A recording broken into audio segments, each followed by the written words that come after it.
Ahora yo les voy a preguntar algo a ustedes que son músicos. El otro día me preguntaba, digo, en relación a la música y los chicos, digo, ¿cómo entra la música en los niños? Digo, el placer por empezar a hacer música, de ejecutar un instrumento. Digo, el primer contacto es el instrumento en sí mismo o la musicalidad. Porque un chico dice, creo que compras una guitarra, una batería, ¿no? En general le piden esas cosas.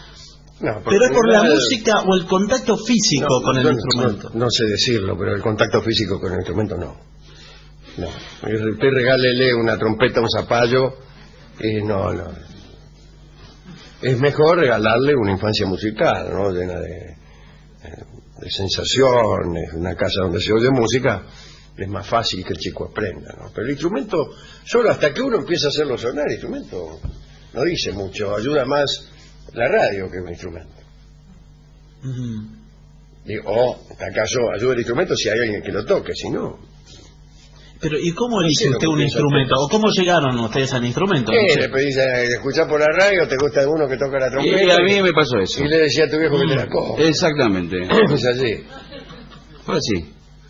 O por ahí sos el hijo de un trompetista, Sí. O de uno que canta, qué sé yo, y estás escuchando y se te pega, ¿no? Pues yo digo, ¿es apropiado entonces, por ejemplo, que en la escuela se empiece a trabajar con la música, con la flauta dulce, por ejemplo? Es mejor explicarle lo que es la música. Porque si el tipo no puede sacar nada de la flauta dulce, como evidentemente ocurre, calcula, el maestro tampoco saca nada de la flauta dulce.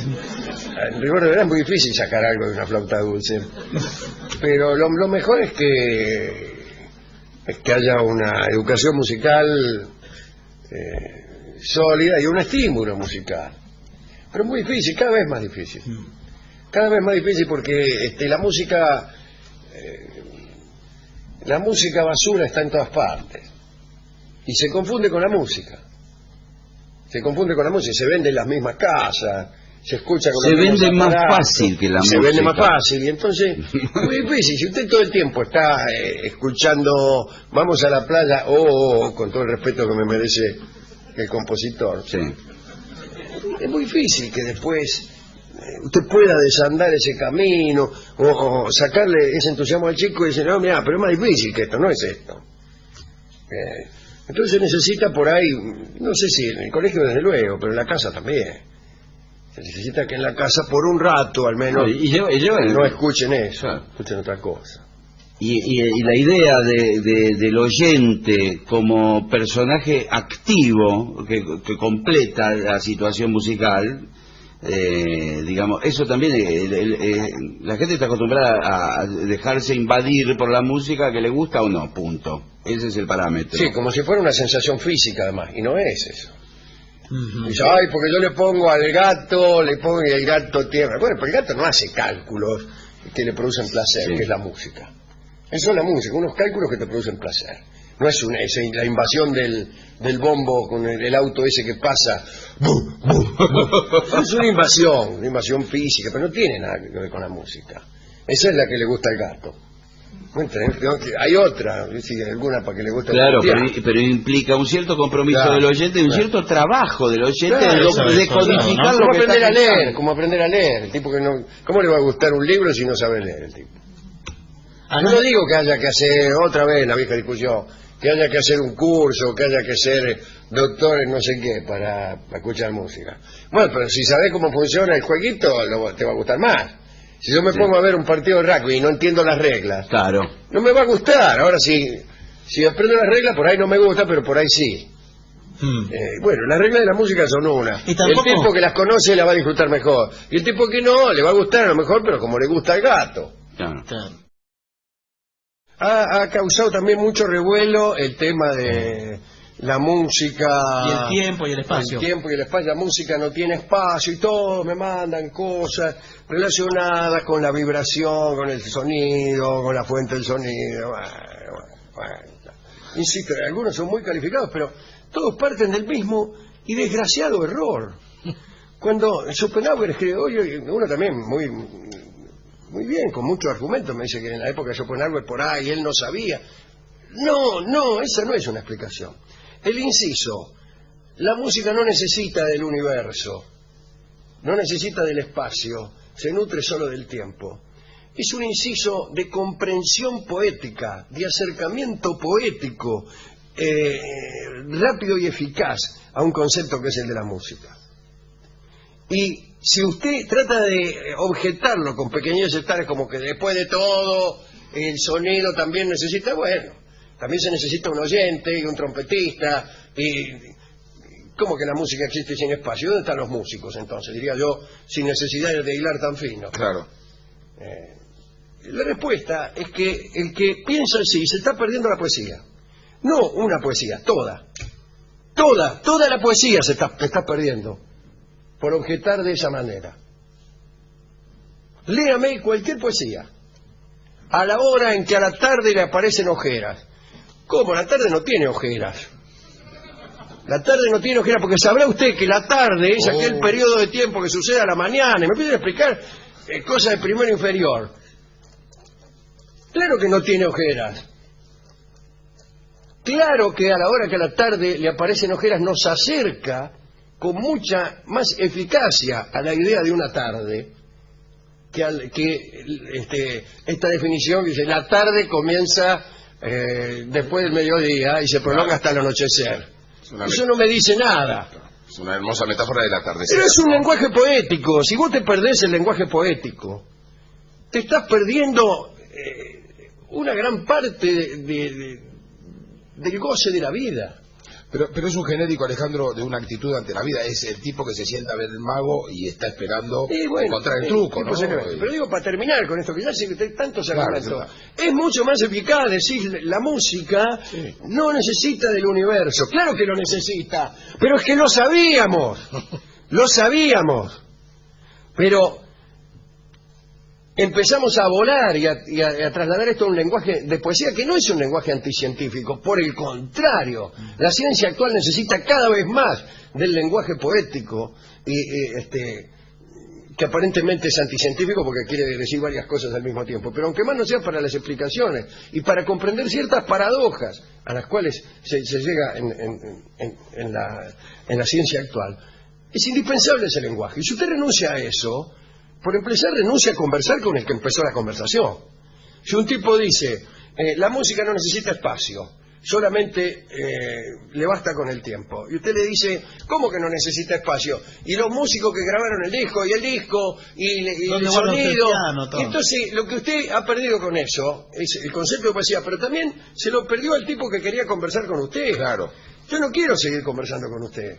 Esa es la cosa. No quiero seguir conversando en esos términos, porque entonces cada vez que yo diga algo poético, usted va a decir, no, pero ¿cómo? Si después de todo, tal cosa. Es de prospecto ya lo otro. Lo otro es de prospecto y es lo que usted quiera que sea, no importa lo que es lo otro. Pero si yo empiezo esta conversación, tengo derecho a que se continúe en ese y solo en ese sentido, que después entonces es más amplio de todos. Y que no me joroben con lo otro.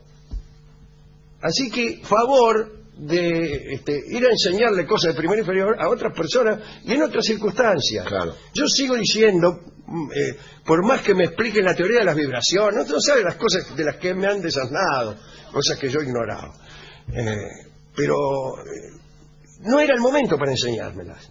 No era el momento. Así que, por favor, utilicen la cabeza del todo, no por la mitad, porque si no, uno arriba una meseta de semi-inteligencia que conlleva la soberbia de creer que todo se reduce al manual del alumno bonaerense de quinto grado. No es así, claro que lo leímos. Lo que pasa es que desde ese lugar uno tiene que analizar también el componente psicológico de cómo se relaciona con el otro. Hay un lugar en el cual es muy probable que yo tenga ganas no de charlar con usted, sino de competir para mostrarle que yo también puedo decir cosas. Y ahí se perdió todo. Sí, bueno, pero para decir que yo también necesito decir cosas, o quiero decir cosas, o puedo decirlas, no es necesario desmerecer. No. Dígale, mire, me gustó mucho lo que usted dijo y puedo aportarle esto, pero no, si usted está loco, ¿cómo? Nunca no se da cuenta que el sonido lo produce en la vibración, es gran cosa. ¿Quién no se da cuenta de eso? Bueno, digo para terminar con esta polémica, porque no tiene sentido. Yo estoy de acuerdo con ellos, del mismo modo que estoy de acuerdo en que en un punto la tarde no tiene ojeras. Pero cuando alguien recita esto, yo no tengo derecho a decírselo. No tengo derecho a decir, a objetar un lenguaje poético. No se puede. No, flaco. Si yo me pongo en este escalón, hablame en este escalón. Si querés hablar de sonido y qué sé yo, bueno, andá ya a la cabina, que los muchachos saben más que yo de sonido, qué sé yo. No estamos hablando de cosas que tienen que ver con los técnicos de sonido, sino con una manera poética de examinar el fenómeno extraordinario del arte. Creo que fue el viernes o el sábado me parece, a la noche. Les juro que quedé absolutamente sorprendido, hacía mucho que no veía televisión de aire un sábado a la noche. Es una basura, pero no tengo ningún empacho en decirlo. Veo que yo siempre no entendí bien, sí, no entendí bien lo que dice usted. Una basura realmente. Qué cosa, ¿eh? Bueno, adelante. Bien, sí, quizás... pero una basura, gente loca que ocupa 2 horas siempre contando como si fuera la verdad revelada y como si alguien pudiera tener interés, y de hecho parece que sí. Ahí me declaro absolutamente vencido por el número de personas que están interesadas. Hay una chica que se llama Nazarena Vélez, sí, que estaba en todos los canales, sí, contando con una gesticulación así, tipo Cocosili, ¿no? Lo que le había pasado con un tipo, qué sé yo, ¿no? Porque se separó. Bueno, está bien. Bueno, pero yo le cuento porque usted hace mucho pero que no ve. Pero me pareció demasiado, porque antes el tipo que conducía se reía de esas cosas.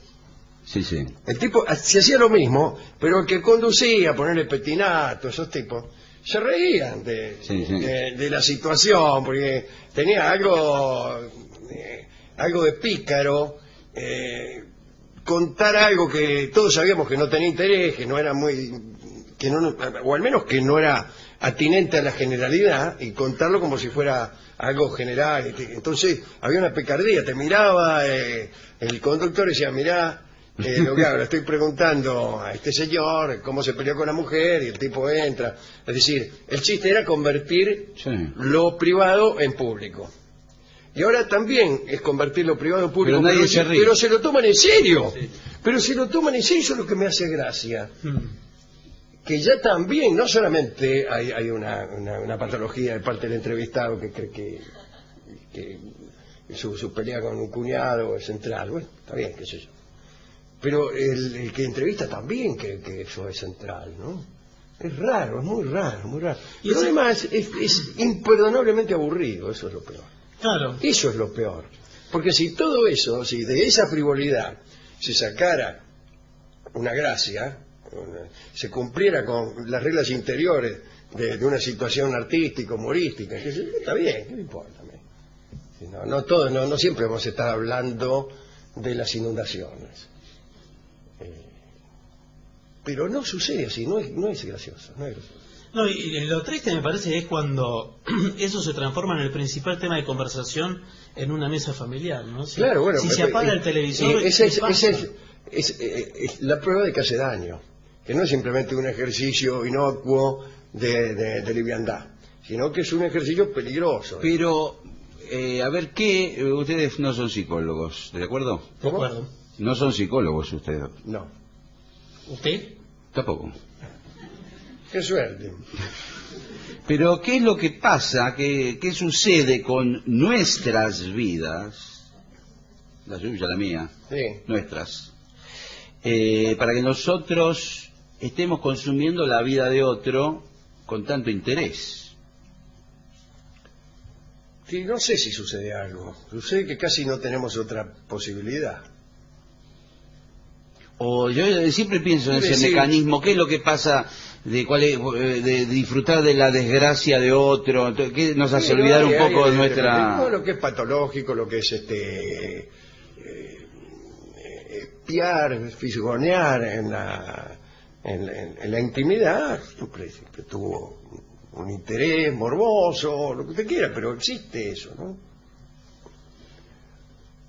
Ahora es un poco difícil evitar la presión Esto se convierte en tema de la mesa familiar porque casi te han acorralado. Sí, y en una Te han reunión... acorralado una educación en un plano que estuvo mediocre, no hay mucha otra posibilidad, y además hay un bombardeo de tal naturaleza que la sociedad argentina ha llegado a creer que eso es importante, es inevitable, Lo más grave es es gracioso, eso, es central.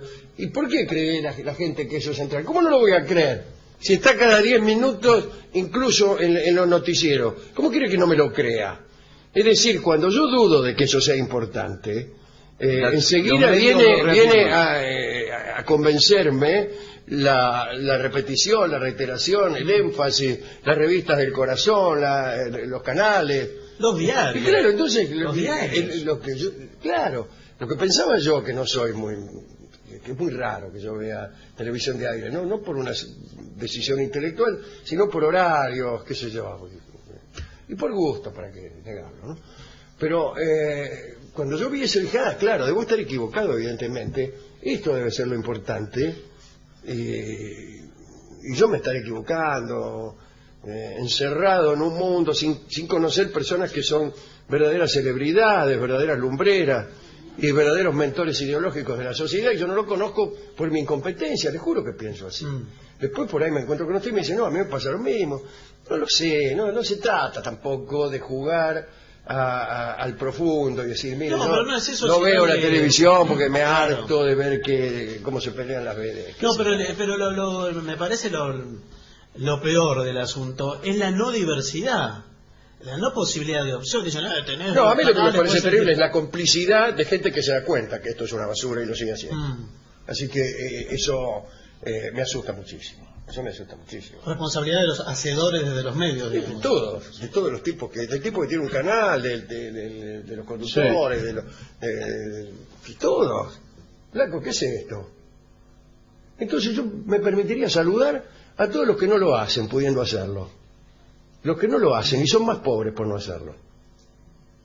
Y, por ejemplo, saludar a tipos que se resignan a un segundo plano, a gente que trabaja en el canal Encuentros, hay gente que por ahí hace trabajosamente un programa un poco áspero, un poco rípido, para ver si puede juntar 3 palabras en una idea. Y a lo mejor eso hace que lo echen cada 3 meses de cada canal, porque, qué sé yo, evidentemente no puede competir con la sección de espectáculos de los grandes diarios argentinos, que tienen siempre en la tapa Toniato. Así que hoy en día me parece que el verdadero héroe de esta sociedad mediática es el tipo que lee libros, el tipo que elige hacer cosas complejas. No nosotros no nos cuenta a nosotros nada. En nada. Nosotros somos los peores del mundo y hacemos esto porque nos divierte esto, que no le divierte a nadie. Bueno, nosotros sí. No hacemos porque somos hedonistas. No siento que nosotros estamos haciendo nada que salve a nadie. Yo hago esto y usted lo sabe, pero a mí me gusta hacer eso. ¿Qué quiere? Que le haga un reportaje a una mina y le diga, ay, usted, qué sé yo, el otro día, qué sé. Ayer ocurrió algo en la pantalla de Telefe, digamos, en un canal líder, el programa de Sasturain, del libro que está a la 1 de la mañana, marcó casi 7 puntos de rating. Es una barbaridad eso. Son 7 canchas de River llenas, digamos. Sí, bueno, pero nosotros marcan 35. Claro, pero de todos modos es un índice... Sí, es un índice de que se puede hacer algo... Estamos hablando de un horario de 1 de la mañana. Claro, ¿qué es esto? Bueno, discúlpeme, ¿no? Pero me dio una enorme tristeza, Pensé en chicos que estudian música, en otro que está aprendiendo a tocar el piano, me lo imaginaba, yo no un tipo,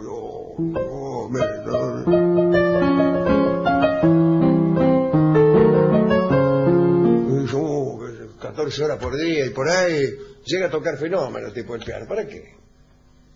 ¿Para qué? ¿Para qué? Para ir a buscar una vedera, a ver si la puede echar. Sí, para nada. Entonces aparece un ñato que además lo mira al pibe este que estudia el piano desde arriba, diciendo, mira ese tarado que estudia el piano mientras que yo le cuento cómo me peleé con mi suegro y ya está, ya está, con eso ya está. Luchan con poderes mágicos, hay gente que tiene poderes mágicos. Hay otra como premisa que sucede cuando uno trabaja en televisión, todos nosotros trabajamos en algún momento en televisión, que es que los productores dicen, eso a la gente no le va a interesar, por ejemplo. Y tienen razón.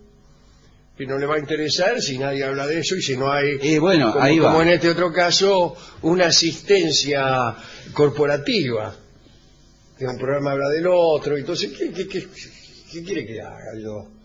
¿Qué quiere que haga? No yo, un tipo cualquiera que va y dice, mire, voy a hacer un programa, ¿sabe qué es? Obras de teatro, voy a hacer obras de teatro. Lindas, sobre teatro con actores. El teatro antes le gustaba a la gente, dice el tipo. Y, qué sé yo, y lo miran los productores, ¿cómo teatro? Sí, teatro, hay unos actores que hacen una obra, que hay obras lindas, que le han gustado mucho a la gente. No, eso no les gusta. A la gente lo que le gusta es que venga una mina y se peleó con el sueño. Chao, no, chao. ¿Cómo haces a contarle a un pibe que vale la pena estudiar, que vale la pena ser un poco despierto en vez de ser un imbécil? ¿Cómo haces para que no sueñe en convertirse en un imbécil mediático? A un pibe y a una chica, yo creo que es peor hoy en día el ejemplo femenino. Que sí, como si mirá, anotate en la facultad, qué sé yo, hacer una carrera, y la piba pone la televisión en la noche y dice, la que triunfa no estudiaron nada. ¿Qué es esto? Voy a ir 17 años hasta que obtenga una licenciatura. Si ni siquiera hay que ser muy linda. Que la belleza es un milagro extraordinario. Está bien. Pero si ni siquiera eso, ¿qué entonces? ¿Qué es triste. Cuénteme algo.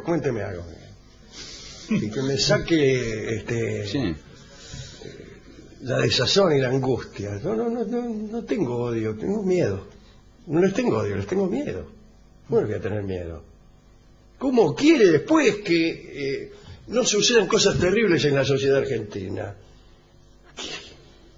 Si hay un ejercicio de la ira en la entrevista, un tipo dice, no, porque a mí, si ese tipo me hace tal cosa, yo lo mato. Bueno. ¿Qué quiere que haga?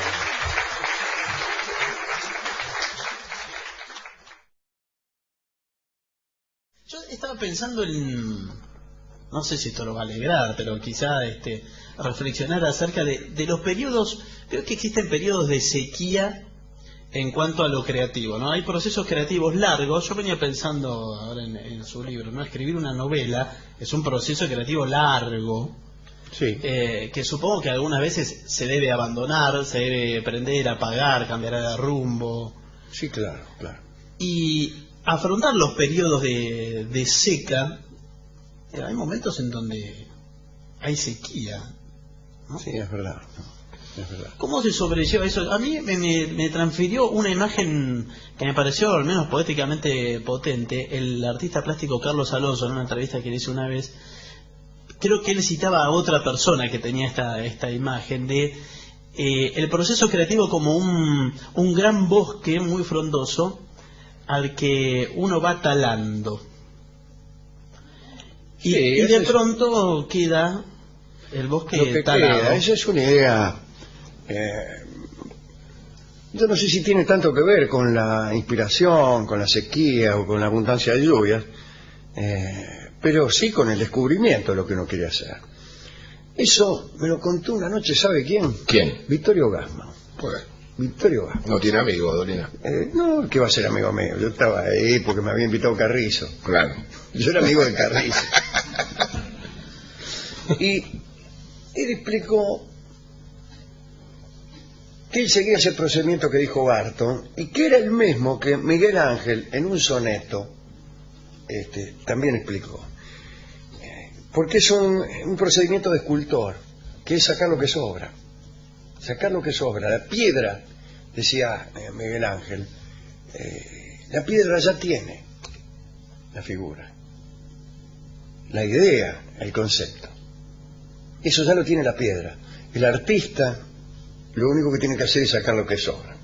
Y Gassman me decía que él preparaba sus personajes, sus líneas, sus actuaciones de teatro, absolutamente sobrecargadas y sobreactuadas.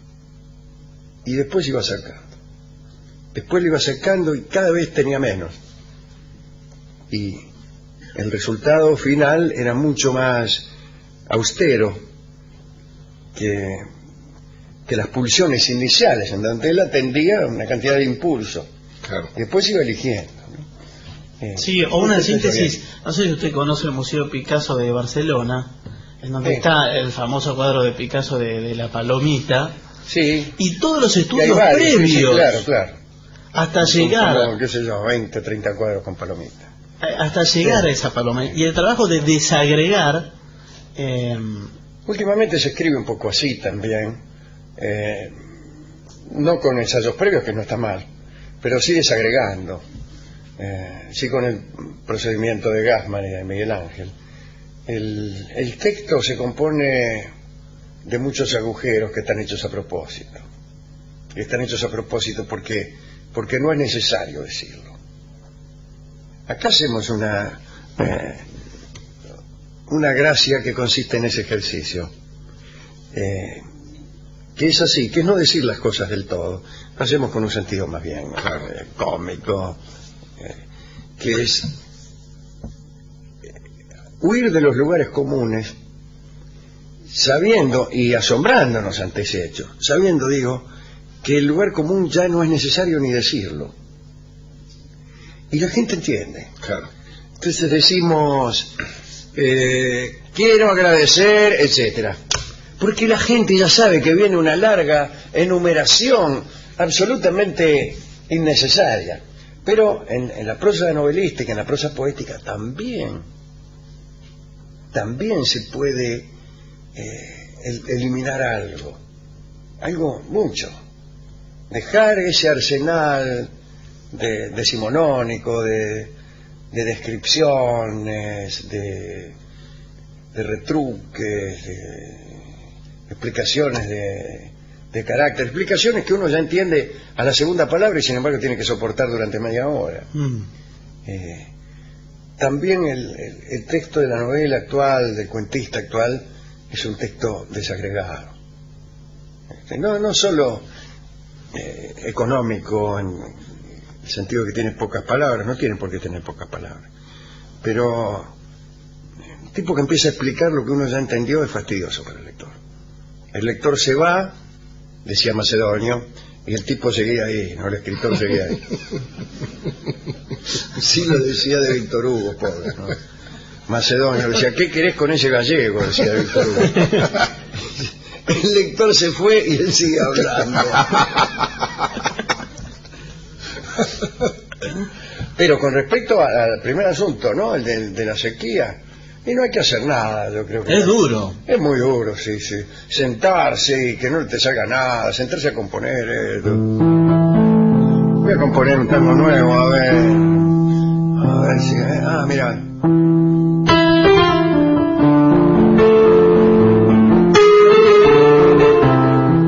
Pucha, es la comparsita. Sí, ya se hizo, Yo no me acuerdo quién dijo esta. Me parece o me gustaría que lo hubiera dicho Isaac Asimov. Pero no, porque Asimov escribía, y esta es la frase de un músico, que dice, me siento a componer, y es banal o es Brahms.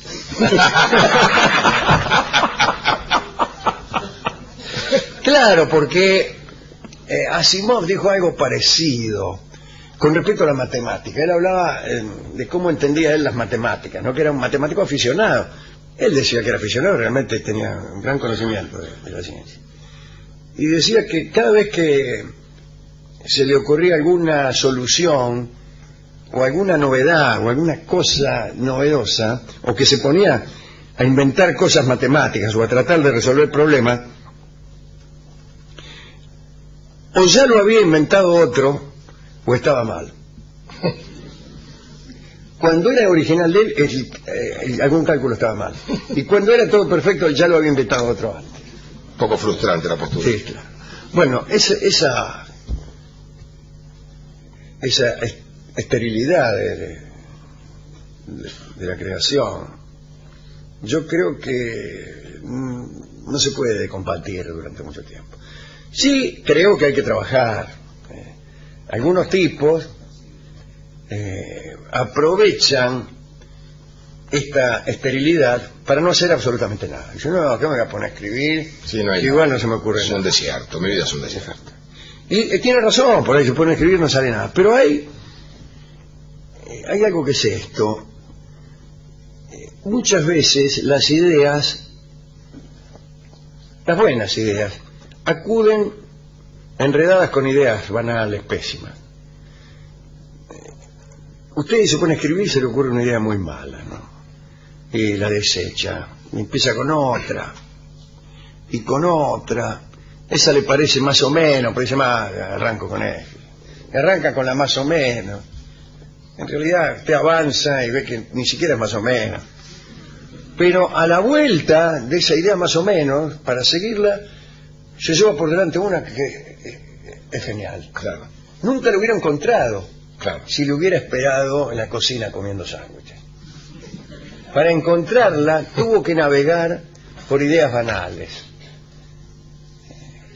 Empieza usted a escribir una cosa como, la vi que se iba y recordé las horas que habíamos pasado juntos. Es una porquería, dice.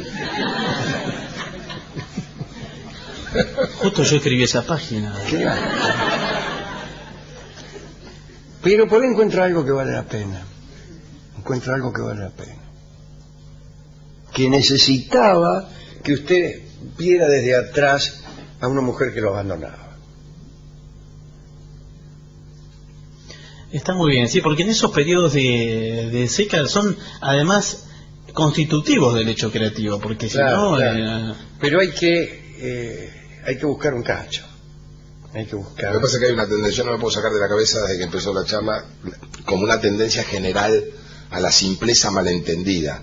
Universal, ¿no? De los últimos tiempos, sí, claro, bueno, y algunos sí. intelectuales navegando en contra de esta corriente, que uno la puede ejemplificar desde la invención del control remoto a cualquier ejemplo, ¿no? Como una tendencia a lo simple y a lo rápido. Claro, Cuando yo escucho de alguien que dice, como escuchamos de Alejandro, que yo le pregunto desde hace un tiempo la novela, y ahí va, suena raro hoy por hoy, que alguien esté en un proceso de ahí va. No son tiempos de estos tiempos. Porque está la gran tentación de resolverlo por caminos más fáciles. Claro, y como rápido hay una premura en general desde la invención última, desde Internet, desde los controles remotos, desde la misma televisión, de los ritmos de la imagen, a que todo sea ya y de manera simple. Y como ¿no? sea. Y como sea, y que salga, que salga. Sí, sí. Usted sabe que yo tenía un amigo que a eso le llamaba masismo. No marxismo, sino masismo, porque decía que el tipo empezaba a hacer algo y que veía que no le salía, decía, masi.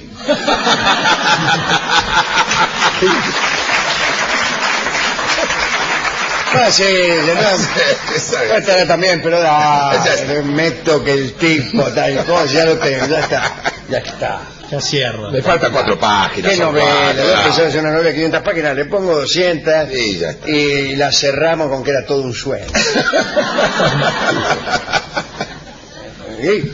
Esa tentación aparece cada minuto. Sí. Cada minuto. Bien, y ahora pasemos al espíritu. Usted sabe que he tenido unos días muy tristes, muy penosos, y todavía no alcancé a recuperarme del todo, aunque estoy a punto de transitar territorios casi de alegría. Está ahí, Sí. está asomándose. Ahí, está- veo que empieza, la vereda de la alegría empieza a pocos pasos. Cuidado que cruzando la calle puede pisar un Sí, auto. claro. Ahora si avisora la alegría es que no está parado en la tristeza, porque desde la tristeza Tiene razón. es difícil Es ver la que alegría. si uno avisora la alegría, eso ya es la alegría. El barón de Montaigne decía, la persecución de una cosa es ya la cosa. Está muy bien, ¿Le gustó eso? Sí. Es un pensamiento Sí. muy interesante, especialmente para aquellos que todavía no alcanzaron a nadie. Sí, pero está en el valor del disfrute de, por ejemplo, estudiar música. Por ahí uno está estudiando, está empezando y todavía no es un músico formado. Pero eso ya es gozoso. Ya hay que disfrutar ahí. Claro, ya es el territorio de la Sí, música. ya está caminando. Ya es el territorio de la música. Salvo el primero o segundo día, ¿no? Sí. Te está tratando de abrir la tranquera. Sí, sí. Bien. Bien. Algunos profesores que yo conocía trataban de hacerle insoportable la música o cualquier otra Sí. cosa a las personas que recién empezaban para evitar que se llenara de tipos con falsa vocación, ¿no? Sí. Bueno, Entonces, es durante una- el primer mes trataban de espantar a los giles. Sí. Y si alguno pasaba esa actitud de rechazo, ya entonces lo acariciaban un poco. Pero recién Incluso ha llegado a decirle a alguno, mire, usted no tiene condiciones. pero está vaya a bien, su claro, porque no casa. ocupe el asiento de uno que sí. Sí. Sí, usted no sirve para nada, váyase de acá. Incluso una piña. Bien. Pero lléveme, Sí. por favor, del brazo hasta esa Mire. avenida. Yo quiero aprovecharla. Creo que hay grupo de físicos hoy aquí. ¿Es verdad? De físicos, De físicos. de físicos culturistas. Esos son los patovicas que están del otro lado. ¿Son patos Vica o físicos nucleares? No sé, son físicos. En general. Físicos en general, que la física es tan amplia como la vida misma. Y usted sabe, me surgió una inquietud con esto de, no sé si escuchó hablar de la máquina de Dios. Ajá. Esta No sé máquina qué consiste. que está instalada. Pues es casi imposible no ir a hablar de eso, Sí. y especialmente a las personas que nunca han visto una molécula. Y Quiero decir, gente que no está interesada en lo absoluto en la física, de golpe ha sobrepasado todos nuestros conocimientos y está allí reproduciendo Big Bangs por radio. pero a mí lo que me llamó la atención de esto de la máquina de Dios, que la idea es reproducir las condiciones inmediatamente posteriores al Big Bang, Sí. es el nombre lo que me llamó la atención, de la máquina de Dios. Yo no lo conocía ese nombre, porque la última vez que escuché de ello hace 2 días, y esto fue algo que sucedió ahora en estos 2 días. Claro. Ahora, Ya le Esta- pusieron la máquina de Dios. sí, le pusieron Siempre interviene la iglesia, más tarde o más temprano.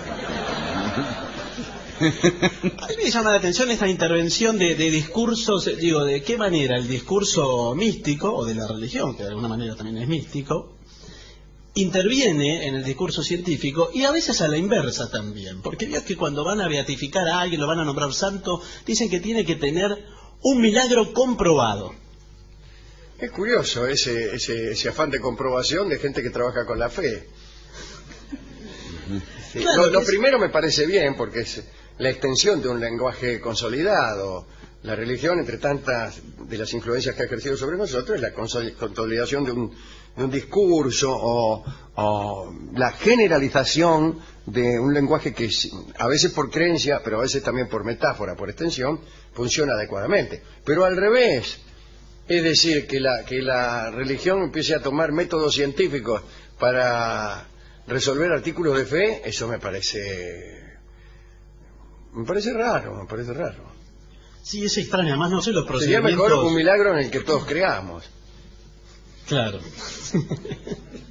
No sé cuáles son los procedimientos de una comprobación Yo del creo que un milagro. milagro comprobado seguramente no es un milagro.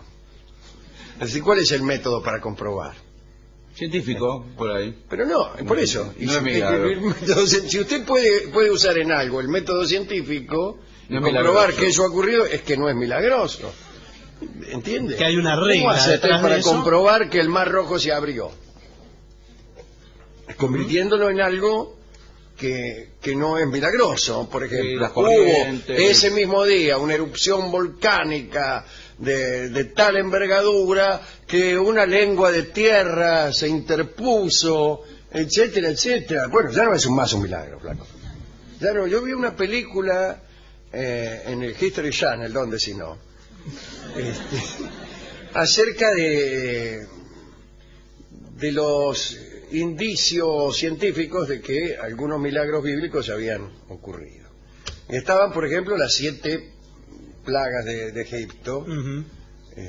Y ahí estaban, que cada una explican que el Nilo bien pudo haberse vuelto rojo porque a veces sucede que etcétera, etcétera. Supongamos un escape de gas subterráneo bajo el lecho del río, larga, andá a saber qué cosas más o menos coloradas, y todos vemos que el Nilo se transforma en sangre.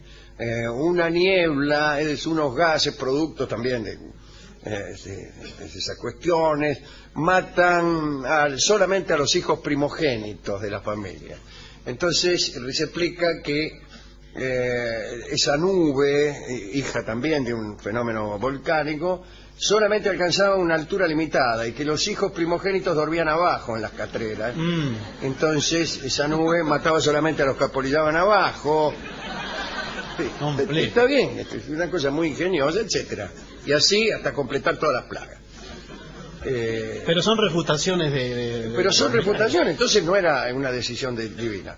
Mucho mejor puede decirse, y en esto ya estaría a punto de convertirme, que los instrumentos de Dios en general no son milagrosos, y por ahí el plan divino, esto es una idea muy festejada por los musulmanes. El plan divino es tan perfecto que no requiere milagros. El milagro para los musulmanes es una corrección de la creación.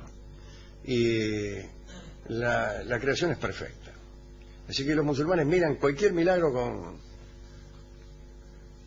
con inquina, con mala idea. Pero lo que le quiero decir es que o nos decidimos por la fe o nos decidimos por la ciencia, y especialmente los milagros. Si lo milagroso es lo que no está sujeto a lo que se espera, a los procedimientos usuales, aquellos que pueden estudiarse por su regularidad, pues entonces no hay manera de demostrarlo desde la ciencia. Lo que uno puede, la única forma de demostrarlo es diciendo, bueno, yo estaba ahí y lo vi. Sí, pero eso no demuestra nada. Que yo estaba ahí, que esto no me cree. No. Y eso es lo que pasa. ¿Dónde está la foto? Claro. ¿Dónde está el video? Ese es el problema. ¿En YouTube? Sí, ese es el problema. Mire, el amigo Leibniz, aquel, no de las monadas, sino de las mónadas, fue testigo de un hecho milagroso, testigo y suscriptor de ese hecho, ¿no? Parece que Leibniz fue junto con otros niatos, que creo que era el duque de Brunswick, un fabricante de billares sería,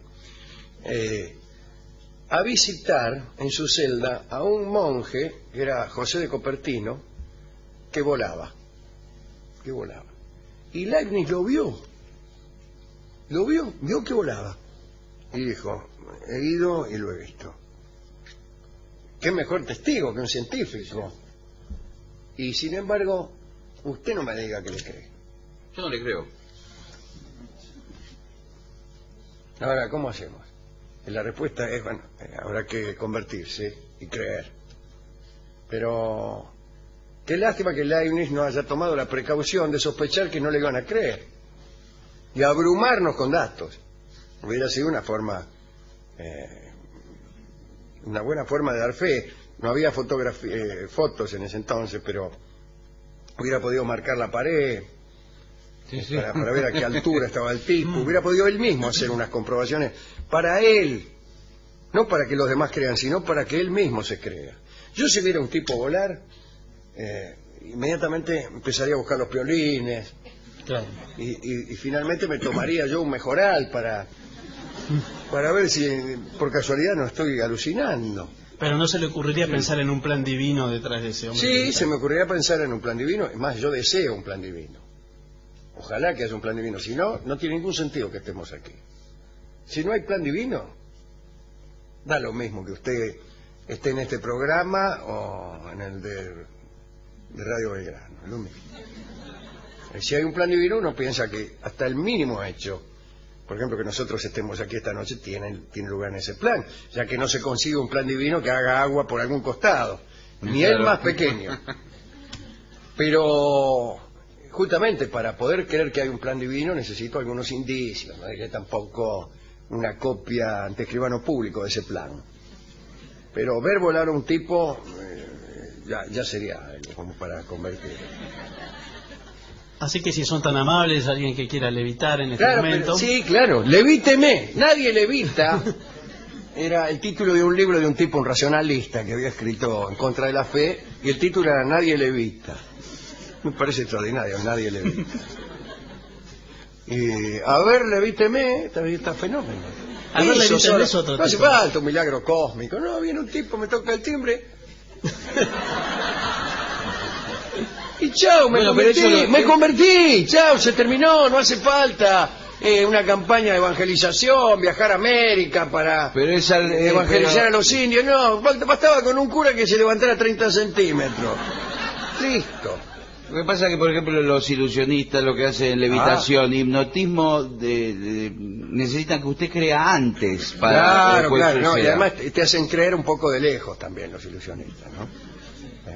Pero hay algunos tan buenos. Pero, por ejemplo, los que hipnotizan, de repente agarran a un tipo y no lo hipnotizan. El tipo está, Pero eso no a mí hipnotiza. me dijo Rolón que la hipnosis es verdadera y nada milagrosa y nada importante tampoco.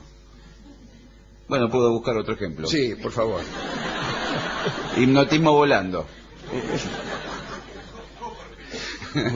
David Copperfield, ¿quién dijo Copperfield? Yo creo en Copperfield. Yo lo fui a ver y casi me convierto. Diga que el tipo tomó la precaución de no predicar. Es verdad. Pero si Copperfield hubiera empezado ahí, que pórtense bien, que se viene el fin del mundo, qué sé yo. Queridos hermanos, yo me convierto. Pues yo lo vi al tipo. Lo vi una bola en el aire. El tipo tenía... Sí. Estaba con una bata, tipo. Sí. No, en el aire. Quiere decir, había una pelotita y el tipo le hacía así con la mano y la pelotita subía. Claro, seguramente tenía unos piolines colgando de los hilos. Pero si no tenía piolines, el mar rojo se abrió. Sí. Claro. Porque un milagro nos abre la puerta de todos. Si tuvo lugar un milagro, ya están todos. En una época yo era tan creyente, sin darme cuenta, creyendo que era escéptico. Era creyente y decía, mire lo que decía. El 95% de los magos, ilusionistas, adivinadores, qué sé yo, son fraudulentos. Pero hay un 5% que sí tienen poderes. ¡Chao! Entraste. Era tan creyente como el carbonero, que se las comía todas. ¿Qué importa creer en todos los milagros o en el 95% de ellos? Se cree en los milagros, en todos, o, si usted quiere, en el 5%, o no se cree en ninguno. Es decir, el verdadero escéptico no cree en ninguno. No es que me dijo, ese de David Copperfield en realidad tenía piolina, pero yo conozco uno, chau, sos tan creyente, ¿qué importa? No es ir caso por caso. Es tener la idea de lo que el milagro significa y admitir o no admitir su posibilidad, su mera posibilidad. No caso por caso, ese no, el que dobla las cucharas no, el otro tampoco. Eso no es nada. Lo que sí es pensar en que a lo mejor existe la posibilidad de que un milagro se produzca. Y para eso, el único camino, un camino absolutamente vulgar y banal, es el mío. Es comprobar exhaustivamente que uno pasó. Pero es una idea infantil. Esta es una idea infantil. Unamuno habla de eso, que en su desesperación por creer que el universo tenía algunos costados que la ciencia no alcanzaba a abrazar, anduvo por ahí de ocultista en ocultista, tratando de entrar a la metafísica por la puerta de atrás, hasta que se dio cuenta que no estaba bien eso tampoco. Bueno, pero todo esto para saludar a nuestros físicos amigos que tenazmente refutan milagros uno tras otro.